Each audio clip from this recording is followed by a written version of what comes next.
Maayong buntag kaninyo mga igsoon, usab kita sa laing adlaw sa pagsimba sa atong buhi nga Dios.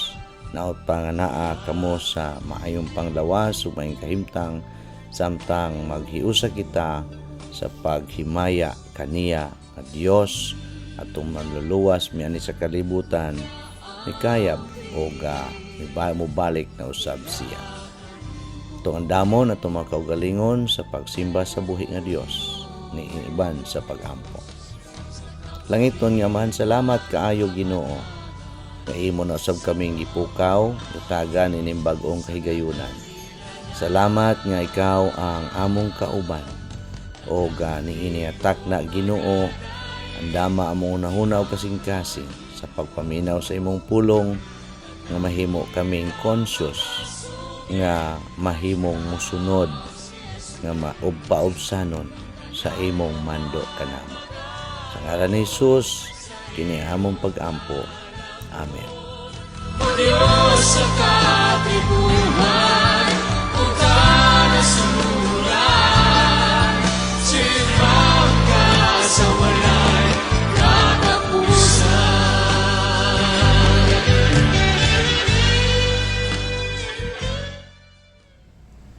Palihog manindog alang sa pagbasa sa pulong sa Dios nga makita sa Mateo 2:1-11. Og sa gianak na si Jesus didto sa Bethlehem sa Judea sa mga adlaw ni Herodes nga hari, tan-awa dihay mga mago gikan sa sidlakan nga miabot sa Jerusalem nga nanag-ingon, hain ba ang gianak nga hari sa mga Hudiyo? Kay nakita namo ang iyang bituon didto sa sidlakan ug nanganhi kami aron pagsimba kaniya. Sa pagkadungog niini ni Herodes nga hari, siya nakulbaan og ang tibuok Jerusalem uban kaniya. Og sa natigom niya ang tanang mga saserdote nga punuan ng mga eskriba sa katawhan, siya nangutana kanila kung asa gianak ang Kristo. Og sila miingon kaniya, sa Bethlehem sa Judea, kay mauman kini ang nahisulat pinaagi sa propeta nga nag-ingon, og ikaw o Bethlehem sa yuta siya Juda, sapagkat tinuod dili mao ang labing jutay sa mga punuan sa Juda, kay gikan kanimo mugula ang usa ka punuan nga mao ang magabuot sa akong katawhan nga Israel. Og sa tago gipatawag ni Herodes ang mga mago, og gikan kanila iyang nasayran ang panahon kanusa mipakita ang bituon. Og gisugo niya sila sa pag-adto sa Bethlehem nga nag-ingon, adto og pangitaan ninyo sa pag-ayo ang bata, og sa makaplaganan ninyo siya, balitai ako ninyo aron ako usab moadto sa pagsimba kaniya. Sa pagkadungog nila sa hari, sila nang lakaw og tan-awa ang bituon nga ilang nakita dito sa sidlakan. Nag-una kanila hangtod sa pag-abot niini nga mihunong sa ibabaw sa dapit nga nahimutangan sa bata. Og sa pagkakita nila sa bituon, sila nangalipay sa hilabihan gayod. Og sa pagkahisulod na nila sa balay, ilang nakita ang bata uban kang Maria nga iyang inahan, og sila mihapa og ilang gisimba ang bata.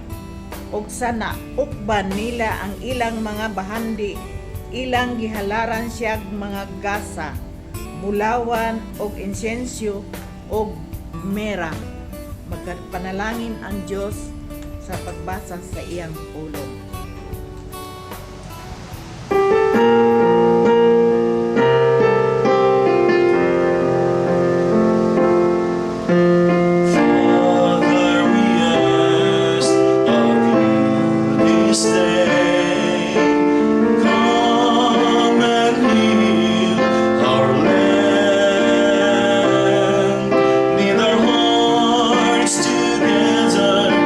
Your glory may be seen in us, then the world will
igsuon diha sa Ginoo.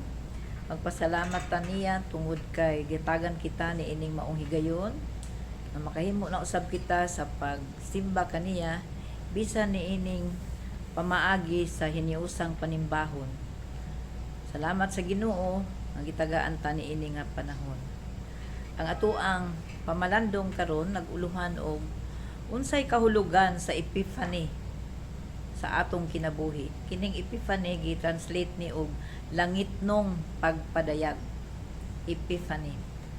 So unsay kahulugan sa langitnong pagpadayag sa atong kinabuhi. Nini nga Domingo atong gisaulog ang ikaduhang Domingo sa season of Epiphany o Prayer for Christian Unity as stipulated in our UCCP calendar. Ginaingon nga ang pulong Epiphany nagkahulugan og manifestation or revelation. Mao tong giingon kaganina no sa ato ang uluhan pagpadayag. Sa Christian tradition, it is a story of the revelation of God and of God's love in the child born in Bethlehem. Ang revelation is meant for all people as symbolized by the arrival of the visitors from far, far away. Epiphany, also known as Theophany in the East, is a Christian feast day that celebrates the revelation of God incarnate as Jesus Christ. In Western Christianity, the feast commemorate principally the visit of the Magi to the Christ child, and thus Jesus Christ's physical manifestation to the Gentiles. Ang Epiphany usa ka panahon diin gipakita o gipasinati sa Dios ang iyang presensya dili lamang sa pipila kundi sa tanan nga katawhan sa kalibutan. Dili lamang sa mga Hudiyo kundi sa mga Hintil usab. Kini nagpamatuod sa tinuod og malangkubon nga gugma sa Dios sa kalibutan. Usa ka pagpasinati sa iyang kahangawa alang sa katawhan ug sa maong pagkaagi ang pagpadayag sa iyang kaugalingon sa tanang katawhan, ang gugma sa Dios nga hingpit ug matinud-anon gipakita diha sa kinabuhi sa atong Ginoong Hesus, uban ang mga simbolo sa halad pagpasalamat sa mga manggialamon nga mibisita ug misimba sa batang Hesus. Usa ka sinsero ug tininuod nga pagsimba ug paghalad ngadto sa batang na tawo. Kini nga buhat sa manggialamon nagtudlo kanato nga ang Dios walay gipihig, walay gipili, kundili ang Dios andam gayod nga mudawat kanato uban sa tim-os o tiunay nga halad ngadto kaniya. Ang mga mago o mga manggialamon sa paghalad nila mihapa ug ilang gisimba ang bata.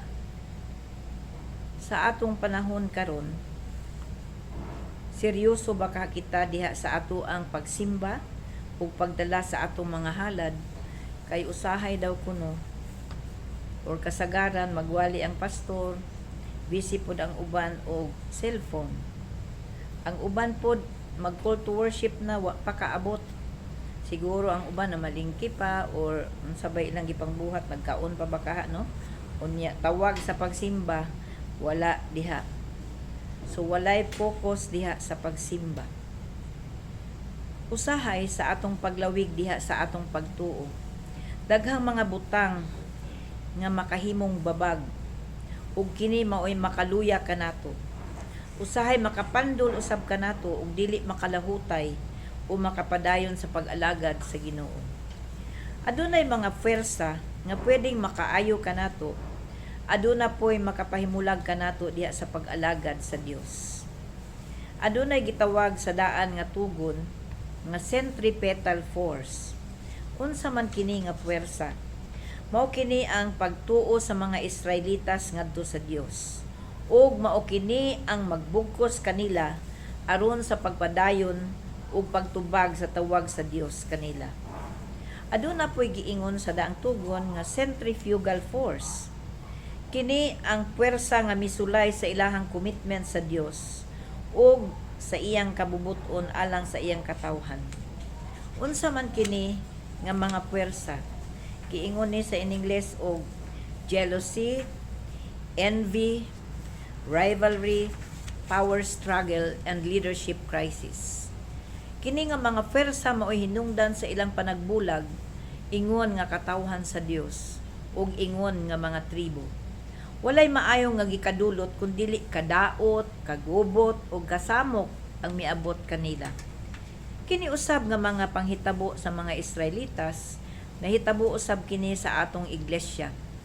Kini tungod kay adunay mga tawo nga buot muguba sa maayong relasyon sa mga katawhan sa Dios. Buot mudaot sa maayong pagtinagdanay. Kini nga pwersa mohatod sa division ug separation among the people. Tungod kay naay gusto nga mulabaw gyud kay sa uban, dili magpalupig.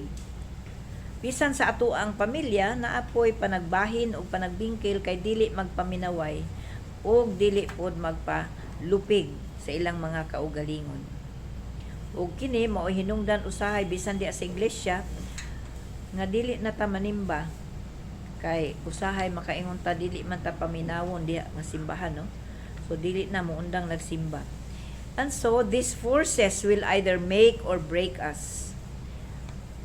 Adunay sambingay may tungod sa langit o impyerno. Ug ako ning ipakigbahin sa in English. A man asked to visit heaven and hell. First he was taken to hell. And when he reached there, he was amazed to find so many people seated around a huge banquet table with the finest food served on it. What a feast it was! And the man thought perhaps hell is not so bad at all. But when he looked closely at the diners, he noticed that they were starving despite the lavish food before them. The problem was, each diner had been given chopsticks which were 3 feet long, and there was no way they could carry the food to their mouths with these long chopsticks. What a hell indeed! It was to sit so close to a banquet and not be able to taste the morsel of food. Then the man asked taken to heaven, and to his surprise, he saw people also seated around the banquet table with each person holding 3 feet long chopstick. But everyone was happily consuming the delicious food. The residents of heaven were using their yard-long chopsticks to feed each other. Mga igsuon, kini nga istorya nagapahinumdum kanato nga ang Epiphany usa ka kasaulugan sa mga maayong buhat pinaagi sa paghunahuna sa uban, dili lamang sa kaugalingon nga interest. Si John MacArthur nag-ingon, Christianity does not offer wealth, health, or prosperity, or the fulfillment of dreams. Christianity offers in one word, Christ. Busa ginaingon, Epiphany is the Christian message to the world that God in Jesus Christ will come upon a people darkened with tragedy and despair. Sa giingon ni Everett Mendoza. Mao nga sa panahon sa atong pagsaulog ni ining Epiphany, sama sa mga maalamon nga tawo nga nagdala sa ilang mga gasa, unsa pod ang atong mga gasa kaniya nga mipadayag sa iyang kaugalingon aron atong masinati ang kaluwasan nga walay bayad. Ang Dios buot gayod nga atong ikinabuhi ang kaluwasan nga atong nadawat ug ipakig-ambit ngadto sa uban. Let us come and worship Him in spirit and in truth. Let us offer to Him our gifts of time, talent, treasure, not grudgingly or of necessity, for God loves a cheerful giver, according to 2 Corinthians 9:6-8. Mga igsuon, ang hagit kanato karon mao ang pag-abri sa atong mga kinabuhi. Aron ang atong pagsaulog sa panahon sa Epiphany adunay kahulugan. Mahimo kitang ehemplo sama sa mga manggialamon diha sa pagdala sa atong mga gasa ngadto kaniya nga nagdala sa kaluwasan sa kalibutan aron kadtong mutuo kaniya may kinabuhing walay katapusan. Panalanginan kita sa pagpadayon sa pag-alagad ug labaw sa tanan, pagsimba nga matinud-anon, uban ang paghalad sa atong mga kinabuhi, uban ang gasa sa kinabuhing matarong, maligdong ug matinud-anon. Mga igsuon, mahimo lamang nga adunay kahulugan ang Epiphany kung mutugot kita nga ang Dios mao'y mohari sa atong mga kinabuhi. Kung kita mutugot nga ang Dios mao'y mugiya kanato ug labaw sa tanan, kung ang Dios mao'y atong sundon sa tanang panahon, diya sa atong paglawig sa atong pagtuo ug pag-atubang sa mga hagit sa atong adlaw-adlaw nga mga kasinatian, diha sa atong pagharong sa mga gumunhap sa kinabuhi. Ang panalangin sa Dios atong maangkon, ang iyang grasya atong kalig-on, ang iyang kaluoy atong huptan. Dalaygon a Dios, Happy New Year kanatong tanan. Sa ngalan samahan, Anak ug Espiritu Santo. Amen. Atong hiusahon karon ang atong mga kaugalingon diya sa atong pinagi sa atong katinigbanon nga magampo pa. Mahigugmaon ug silimbahon ng mga Dios. Nining atak na Ginoo ania kami nga imong mga katawhan nagaduol kanimo. Uban ang mapaubsanon nga kaugalingon. Pag-ila sa imong gahom, sa imong grasya, sa imong gugma ug kaluoy sa among mga kinabuhi, diha sa among inadlaw-adlaw nga pagkinabuhi. Salamat o Dios, ining maong higayon diin kami makaduol kanimo o makasimba kanimo bisan sa mga panghitabo sa among palibot, bisan pa sa panghitabo nga among nasaksihan ug nasinati karon diha sa among sitwasyon. Ikaw Ginoo, wala magkulang kanamo. Ikaw kanunay nagpabati sa imong presensya pinaagi sa balaang Espiritu Santo na maoy magdihog kanamo, maoy mag-ayo kanamo, aron kami o Dios makapadayon sa paglihok ug pagbuhat sumala sa imong katuyuan ug kabubuton. Ginoo, sa among pagsaulog sa Christian Week of Prayer and Unity, naghangyo kami ng imo mga pag-ampo that they may be one just as you and I, Father, are one. Mahimo kining adunay katumanan o Dios, pinaagi usab sa imong pagpanalangin kanamo. Tungod kay kawang o Dios, ang among panaghiusa kung kini walay panalangin nga gikan kanimo. Usa Ginoo, salamat kaayo sa ehemplo ni Aaron sa iyang kinabuhi ingon nga high priest sa Israel. Salamat o Dios nga pinaagi usab kaniya makabaton kami o mga pagtulunan sa iyang kinabuhi. Karon amo kini nga ikinabuhi sa mong inadlaw-adlaw nga pagbuhat sa mga butang nga buot nimong buhaton namo.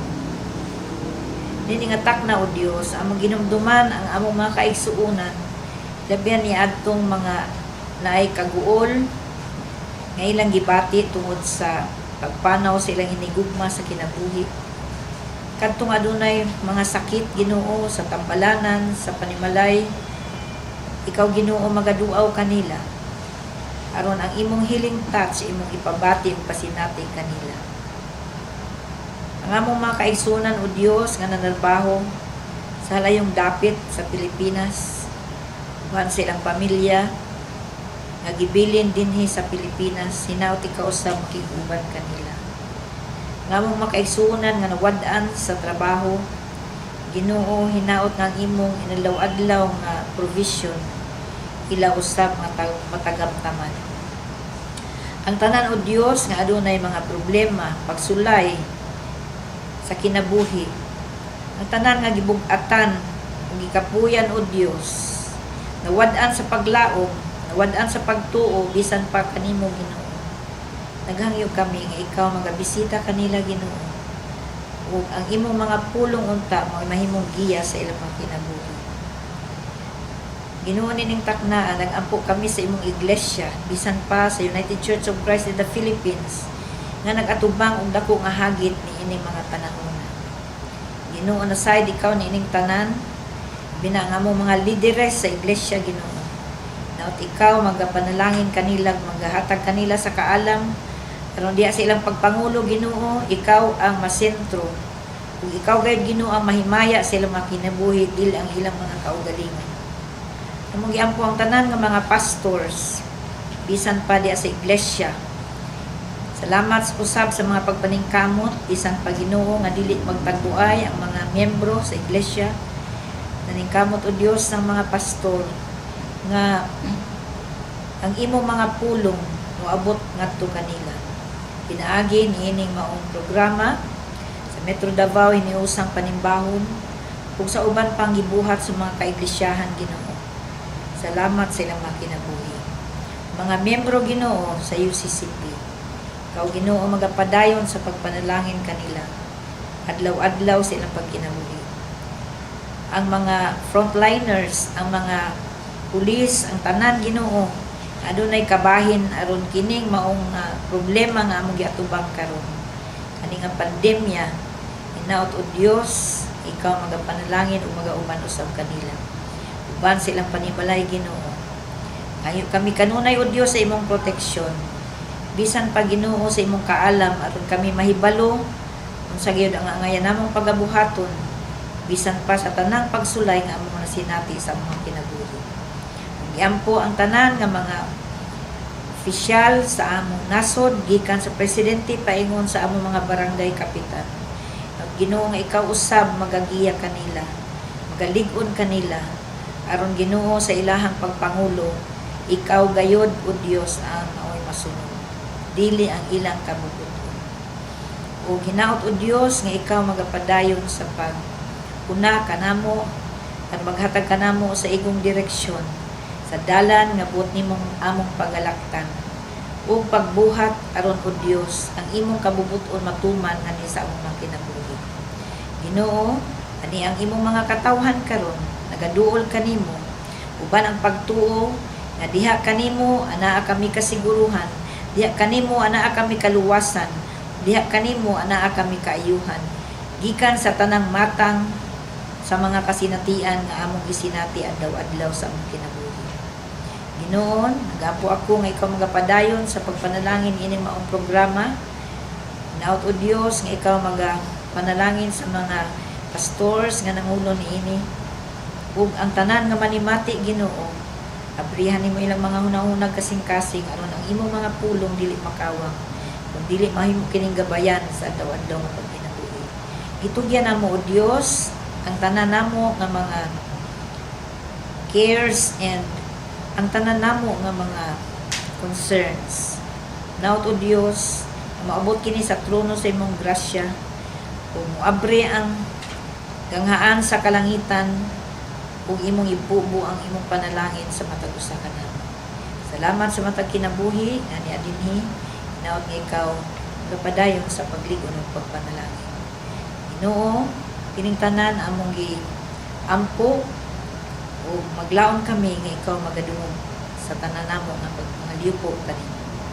Kining tanan tugyan namo tungod lamang sa ngalan ni Kristo Jesus nga among Ginoo manluluwas. Amen.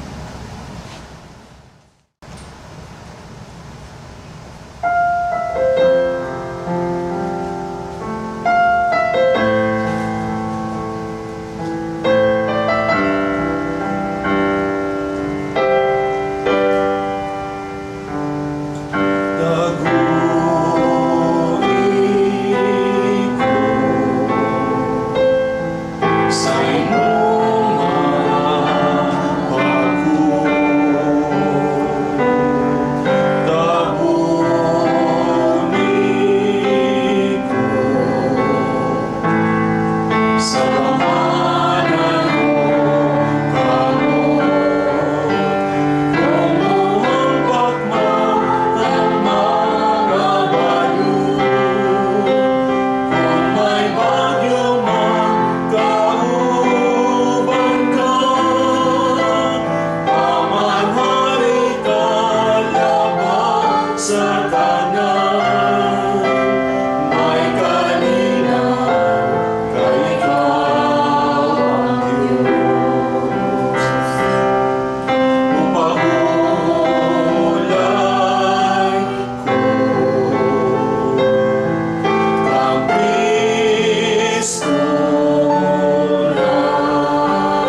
Gamhanan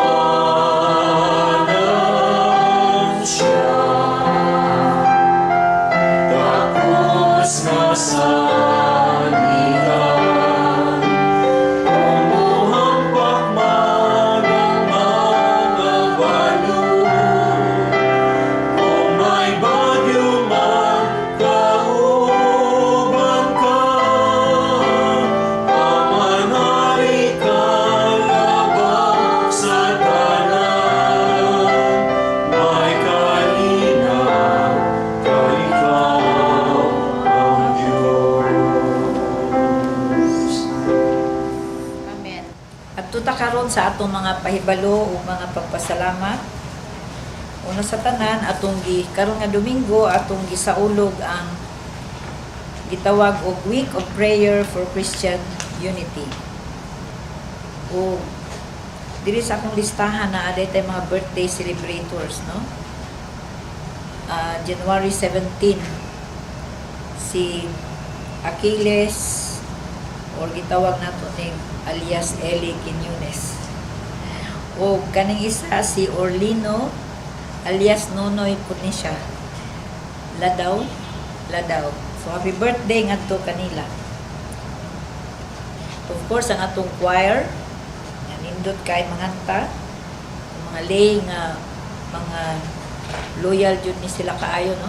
Rain or shine na ni sila. Salamat kaayo sa inyong mga kinabuhi. Itong mga pastors, ang ato ang pianist, of course, no? Banato siya karon, ang ato ang multimedia director si Pastor Wenzel Diholde. Manindog tang tanan. Atong awiton kining atong himnos.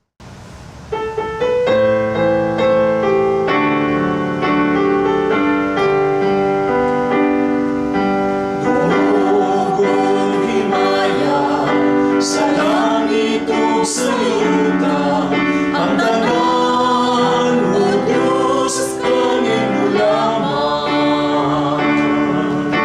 Ikaw kuno sa gugma, mawalay katapusan, o Diyos awiton ko ang gugma mo. Ginoong Diyos, manginugmaon sa tanan, tapos ang daygunog sa Panginoon ngalan. Ang tanan kong gugma, binabugyan ko kanimo, ang kinabuhi ko, O Diyos, kanimo lamang. Dumugog himaya sa langit ug sa yuta, ang tanan, O Diyos, kanimo lamang. Ikaw puno sa gugma, na walay katapusan, O Diyos, awiton ko ang gugma mo. Ginoong Diyos, manginugmaon sa tanan, tapos ng daygunog sa Panginoon ngalan.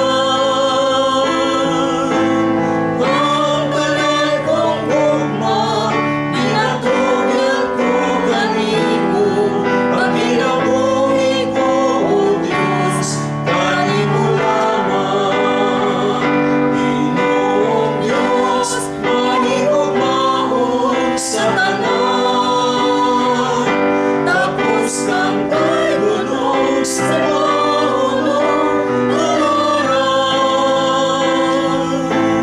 Ang tanan kong gugma, binatugyan ko kanimo, ang kinabuhi ko, O Diyos, kanimo lamang. Ang kinabuhi ko, O Diyos, kanimo lamang.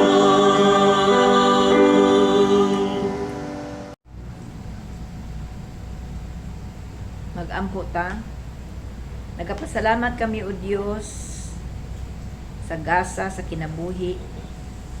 nga imong gigasa sa matag usa. Ug labaw sa tanan sa gasa sa usa ka bata nga natawo diha sa Bethlehem. Salamat o Dios sa kaluwasan nga among naangkon. Tungod sa imong gugma sa matag usa kanamo, imong gipadayag ang imong kaugalingon. Dili lamang o Dios sa usa o duha o pipila ka mga katawhan kundi sa tibuok katawhan sa kalibutan. Labaw sa tanan o Dios, nagpasalamat kami nga ikaw karon nakigistorya kanamo pinaagi sa imong mensahe. Ug tungod sa kapadayagan sa imong gugma, salamat o Dios na pinaagi niini nakabaton kami sa kaluwasan nga gikan kanimo. Busa sa among pagpadayon sa paglawig sa among pagtuo ug sa among pagpadayon sa pag-alagad kanimo. Nanginaot kami ug nagampo kami. Nga ikaw kanunay among kauban, among Emmanuel, na maoy magalig-on kanamo, maghatag kanamo sa imong mga pamaagi. Aron o Dios ang among pag-alaga dili lamang alang sa among mga kaugalingon, kundi alang usab ngadto sa uban nga nagkinahanglan niini. Usa o Dios, salamat kaayo sa imong gibuhat sa among mga kinabuhi. Bisan pa niining bag-o nga tuig nga among giatubang karon. Hinaut Ginoo, nga ikaw magalamdag sa among mga dalan kanunay nga pagalaktan aron mubuhat gyud kami o Dios sa imong kabubuton alang sa among mga kinabuhi. Sa gamhi kami o Dios kanunay pinaagi sa imong balaang Espiritu Santo. Hinaot nga imo kaming i-sustain pinaagi sa imong grasya. O ligunon mo kami pinaagi sa imong hangguk. Salamat o Dios sa imong mensahe. Ug karon ang grasya sa Dios nga Amahan, ang gugma sa atong Ginoong Hesukristo, pag-uban, paglig-on, paglipay sa balang Espiritu Santo, mag-auban ug mag-anaa kanato gikan karon ug sa walay katapusan. Amen.